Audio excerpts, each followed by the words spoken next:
Hey, what's up guys? This is Anthony from Anthony's Customs, and for this review, we are looking at NECA's new Predator 2 Ultimate Battle Damage City Hunter, which is in a lot of ways another Predator that's got a bunch of the same parts as a bunch of other Predators, but it does have a few unique features, which I think is why people will be checking this out. It's the usual spread of good stuff from NECA, and unfortunately some of the bad stuff that we're used to is still gonna be there, so there's definitely some stuff to talk about, but overall it's a pretty cool figure, so let's go ahead and get it off the stand and take a closer look. This guy stands just about 21 centimeters to the top of the head, which makes him pretty close to 8¼ inches, so he's your standard Predator size. Not one of the bigger ones like the AVP ones, he's just your standard Predator 2 Predator. Now before we get into the rest of the review though, we have to do a question of the day, and the question for this day is, which Predator movie is your favorite?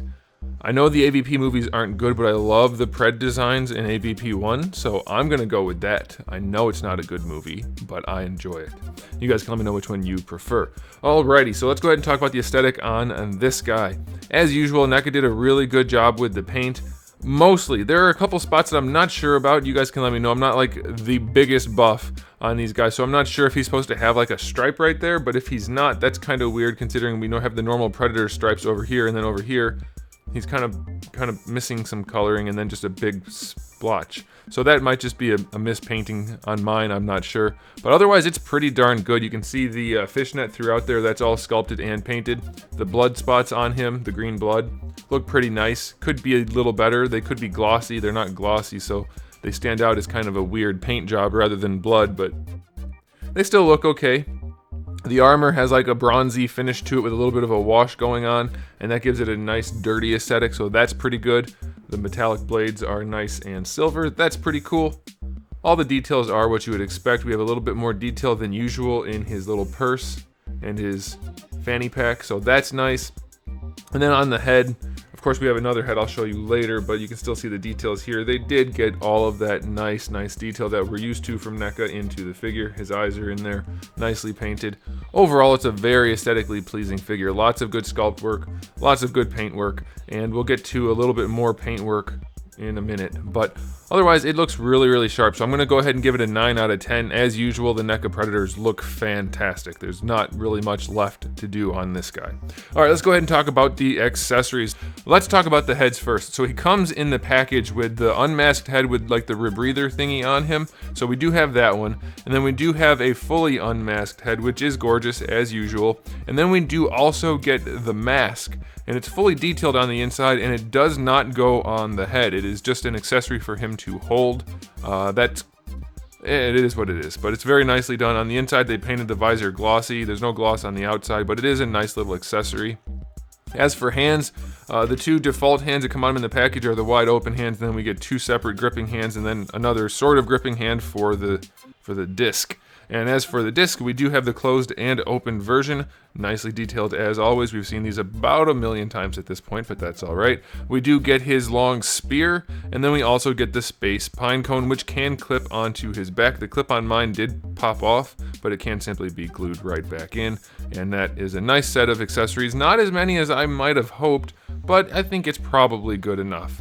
So I will go ahead and give it 9 out of 10, I guess. That's a lot of accessories, and I don't know what else they could have given this particular version. The battle damage version would have, like, no blaster, for instance, that kind of thing, so that makes sense.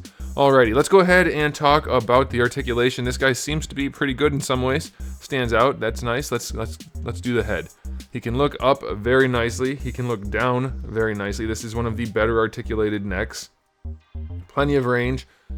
Ball pegs will work wonders for necks when given the right treatment, and that's what this guy has. It works just fine, no issues at all there. For the shoulders, we do have the soft shoulder pad right here that connects to the bicep, so it will get in the way a little bit, but it should flex out for the most part. The pad itself can just go over what's up on the shoulder like that, and you can raise the arm no problem, better than horizontal. You do get your full rotation, so that is good. Bicep swivel is fine. So far we have no joint issues. We'll see if that holds up, but so far it is nice. Double jointed elbow works just fine, other than where the gauntlet is, which makes sense, so that's expected. And then we do have the paint job for the severed hand. Now in the promo images, they did not show you the hole in the hand, which is there for the peg in there, or in the arm. It's still painted well enough, but having that peg hole does detract from the figure a little bit, and the peg doesn't work that well.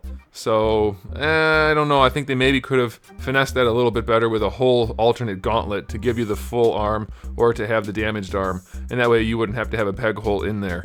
That would have been my choice. It's acceptable, but it definitely could have been finessed a little bit more. I know it would have cost more, but that's what I would have chosen if it was at all viable. An alternate piece right here to have that be a flush, there's no hole, and then an alternate one with the hand connected.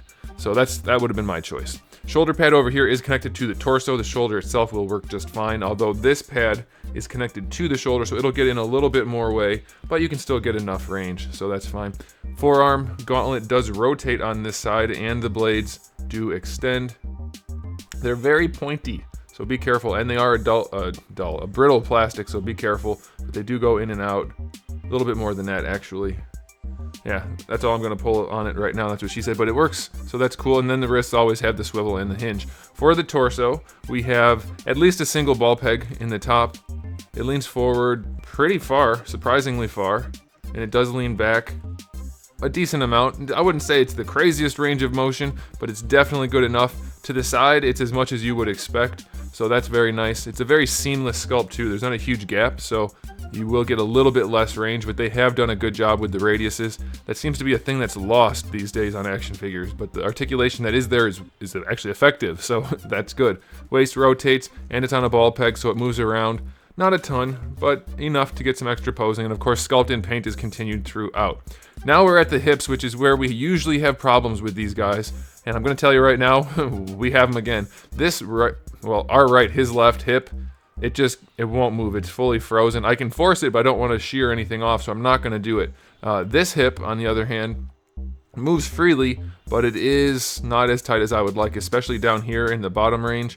It's almost floppy, so that is somewhat of a concern. Going out to the side, no ratcheting this time. It's very greasy in there. Not sure exactly what's going on, but it does function. That's fine. You do get a thigh swivel. Double jointed knee works as any double jointed knee would work. Well executed there, no problems. And then lastly, for the ankle, we get a really nice ball peg. As far as ball peg ankles go, you don't get too much better than this. I still would prefer a hinge, but that will get the job done. It's not floppy or anything like that. So articulation on this guy definitely lacks in a few places, predominantly in the hips, but otherwise it's pretty good. I'm going to go ahead and give it a 9 out of 10 for articulation for a Predator. They've got most of the range in there and functional. This whole situation right here could be revamped a little bit, and the hips still need a lot of work. But otherwise, I'm pretty satisfied. I don't think you're going to want to get this guy in too many poses that he can't do. So I think that's all right. So he's a good-looking figure, good accessories, good articulation. It is a NECA Predator through and through, but it's one of the better examples. So I'm going to give this guy a final verdict of 9 out of 10. It's definitely one of the better NECA Predators that I've reviewed in a long time. I mean, for a standard release, you're not going to get much. I mean, it's an ultimate, but it's nothing like crazy. It's not like some kind of fancy, super duper big one or something like that. So I think you're not going to get too much better than this. So if you were in the market for this guy, go ahead and pick it up. You can be confident you're going to enjoy it. All right, guys, thanks for watching. If you enjoyed the video, please do give it a thumbs up. If you didn't, you can go ahead and give it a thumbs down. And if you haven't subscribed, you might want to. I have new videos almost every single day and thousands already on the channel. So make sure you come back for all of that. And in the meantime, keep collecting.